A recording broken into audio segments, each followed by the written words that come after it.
Hi, my name is Angie Bridges, and we are from Creative Gift Packaging. We have had a lot of requests from customers over the years who would like us to make a beginner video, kind of like we do in our classes. So today we're going to start from scratch and do an actual beginner video just for you guys. And so the first thing you want to do is you want to open up your twist ties on your wreath as they're packaged flat from the manufacturer. So you want to open up your twists where they'll be ready for you. This takes just a second and then you're ready to go. Today we're working on the actual original 24-inch, which is the most popular that people use for wreaths. It's the actual door size. And today we're going to be using a 21-inch Snowball mesh. This is from Jascontino. This is really new this year, and it's a really neat little mesh. It has actual looking snowball print in it. So the first thing you want to do is I actually drop my mesh in the floor as it's easier to work with. You want to turn the actual back part of it away from you. Drop it in the floor. The first loop will actually just be it'll look ragged, but you'll never see that. So you want to take it and you want to hold it just like this, work it like this together, and the actual end's going to be rugged, but that's okay because you won't see it. So you're going to put it into one of the twist ties, the first twist tie, just like this right here. Twist it 2 times. Alright, so then what you want to do is take this mesh and you're going to go, I don't usually measure my mesh, but what you can do is an actual thing that I kind of go by is you kind of turn the ends under as you go.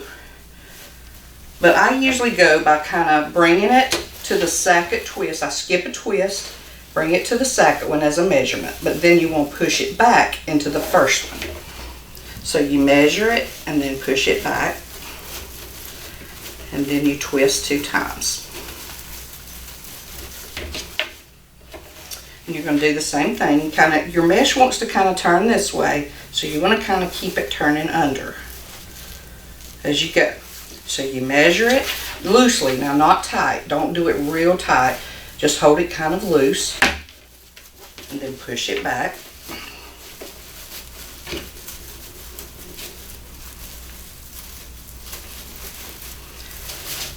You want to keep doing this all the way around. That same process all the way around. And this is called the Poof Method. This is the easiest way to do one. This is the what started the whole thing was the Poof Method. And you can do a lot of different things with the Poof Method. This is an easy way to add lots of ornaments. You can add ribbons. You can add 10-inch Deco Mesh on top. And we're going to show you how to do a lot of that stuff in the next video. But right now we're just doing the actual Poof Method. And you're going to do this all the way around the wreath.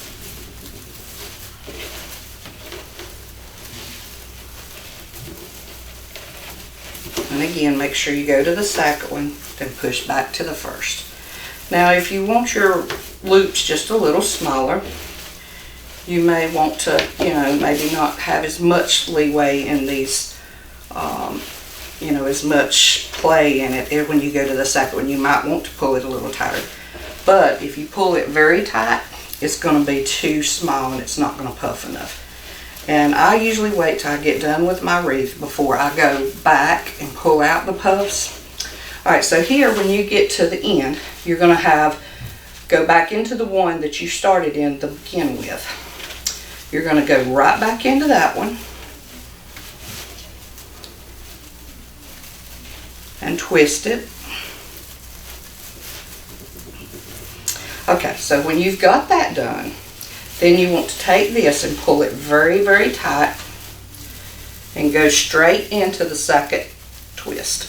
To the first twist at the very top. And you want to do that, you don't want to puff that one. You just want to go straight into it so that it looks like this.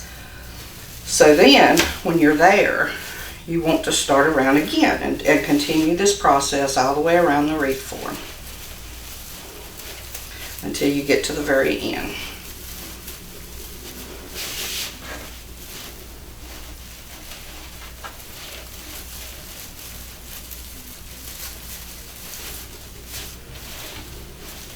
So I'm just repeating the same thing that I've done throughout the rest of them.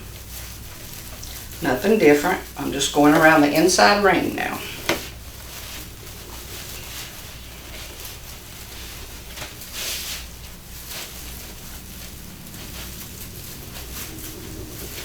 And we now have these frames in several different sizes. This is called the 24. The actual wreath form is only 15 inches wide. But once you put your mesh, as you see, it expands out and it makes what they call a 24-inch wreath.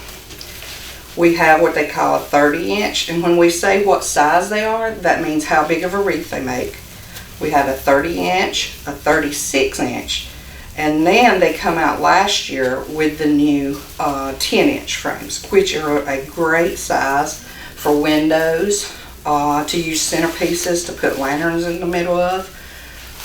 They're also a great size, I've heard a lot of people say, for nursing home doors, hospital doors, as those doors are a little bit smaller than a house door.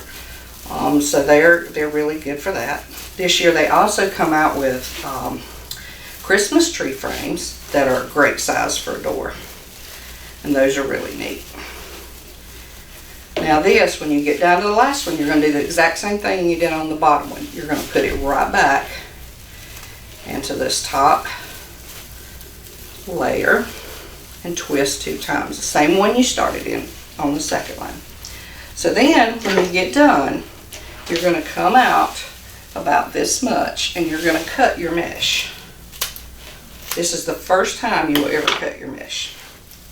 Then you're going to push this little end right here underneath one of your puffs so it'll never be seen. Then you're just going to kind of go around and kind of poof out your puffs a little bit on the top and the bottom.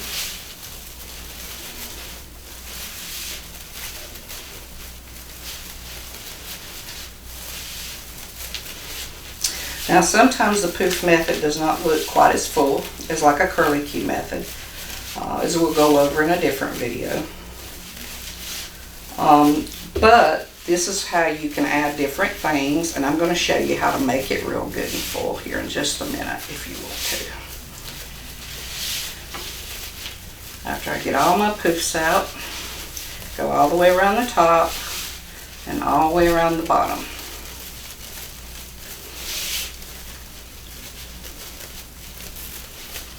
Okay, and then this is what you end up with. Now these twists are going to be an accent because I'm going to use a lot of red into my wreath. So this is going to be an accent, so it doesn't matter that they show through. Alright, so what I'm going to do to add a little fullness is what we call a poof method.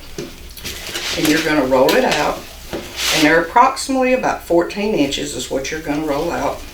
Take a 10-inch mesh and you turn it like this. You're going to do about 14 inches. And this is, by the way, this is an OmniGrid mat. These are wonderful for cutting with the OmniGrid cutter. This is easier than your scissors. It doesn't, catch as much and make as many, what you call jagged edges, I guess. It's a whole lot easier, a whole lot faster. I'm going to do a few of those and we're going to put them in. And so I'm not sure exactly how many I'm going to use. So I'm going to kind of just do a few here so that I have some.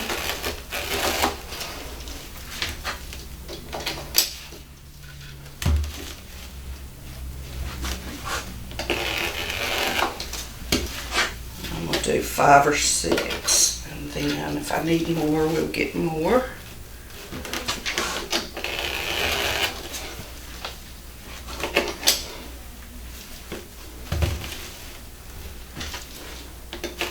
This is also how you cut your mesh if you're going to do curls, but you don't cut it quite as wide. You cut it about 10 inches. So then you're going to take your mesh where it wants to curl up on itself. So you're going to lay it down where it wants to curl up onto the mat. And then you're going to take it and you're just going to kind of turn it under a little bit. And you're just going to do what you call a pleat. You're going to gather it to you until you get to the end. And then this is what's going to cause, this is going to kind of cause the mesh to do like a butterfly pleat. So let's get your mesh, your wreath back over here. And so you want to put this into a twist, and you're going to twist it again. All right. You're going to do the same thing with the next one. You're going to keep working it. Sometimes I'm all fingers when I'm on camera. Then you keep going there. And I'm going to skip every other one for right now. I may go back and put them in there. I'm just not sure. I might put some lime in there. I haven't decided yet. That's the bad thing about it. I don't never know what I'm going to do until I start making it and see exactly what I need. So just going to keep doing pleats and go to every other one.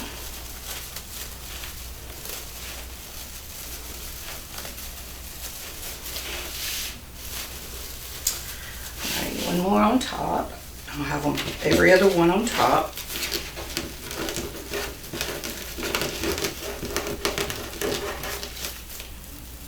And some people call these scrunches, some people call these butterflies. So you can do whichever one you prefer to call it. And then I just kind of straighten them out a little bit. See where we're at now. That made it a little fuller. So I think I'm going to go every other one on the bottom and then see if I need some more accents somewhere.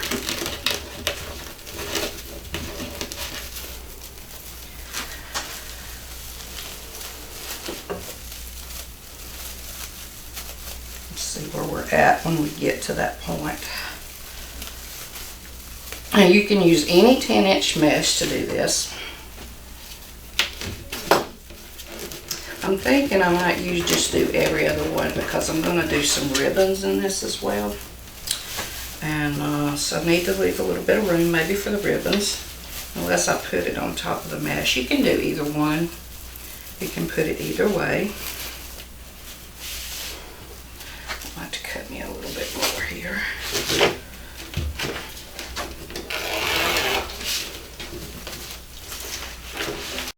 I think I was actually cutting this the wrong way. Okay, you can tell it's been a little bit since I've used this thing. So I turned it upside down a while ago, so just disregard the first one, because this is how you actually do it.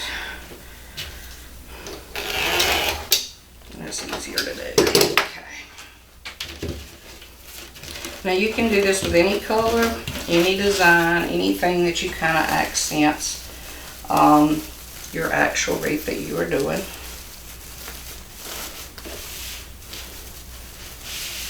Okay, let's see. Keep going.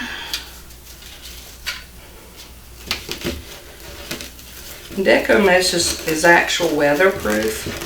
And when I say weatherproof, it can stay out in the rain.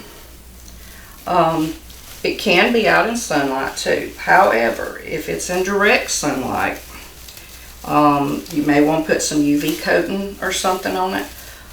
If it's going to be in the sun all day long, because what you're going to run up against is sometimes after a month or two, it'll start fading. There hasn't been able to stop that from happening. On certain colors are worse. Some colors do actually good. Some colors just do not stand up as well outside, but they will last you a season. If you're on a covered porch, it'll last you multiple seasons. Now the frames are will last you, if your mesh happens to fade, you take it off your door, throw the mesh away, and then the frame's still good, so you can use your frame again. And once you put all that in, that kind of made it a little bit fuller. Not quite as full as what I would like it to be. So I'm thinking that I might use a little bit, I may use ribbons at the end instead of that. Then again, I may just go ahead and put that in there. Let's go ahead and use this 10-inch. This is a 10-inch lime green.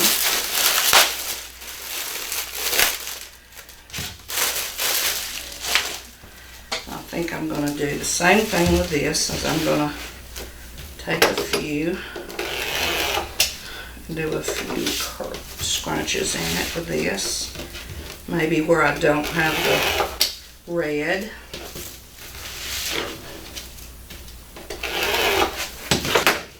Do a few, see what happens.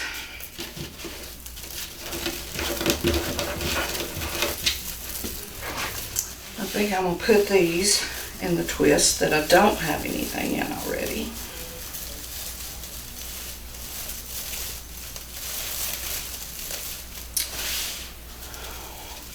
Just going to add a little bit more color to the whole wreath. As our colors are lime and red today that we're using. Now this is a beginner video, so it may not be Christmas when you're actually watching this, but that's okay because you can use any color combinations or any colors, any season to do the exact same wreath. It's going to work the exact same way as what this did. I think I need one more.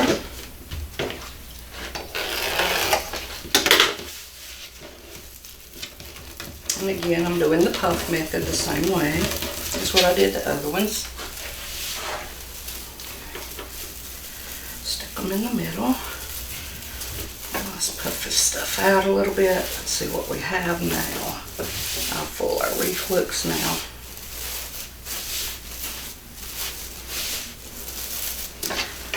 Alright, so this is what you end up with after you put the poofs in. I'm not going to put them on the outside row right now. I just put the green on the inside to give it a little color. Now I'm going to show you different ways that you can actually decorate this. But I'm going to show you that in a different video. But this is our actual beginner video. Then it shows you how to do the puffs, how to put some scrunches in the middle to fill it in and make it a little bit more fuller. In our next video, I'm going to decorate it with some ornaments and some ribbons and show you a couple different things that you can do. So stay tuned and come back and see us for our next video.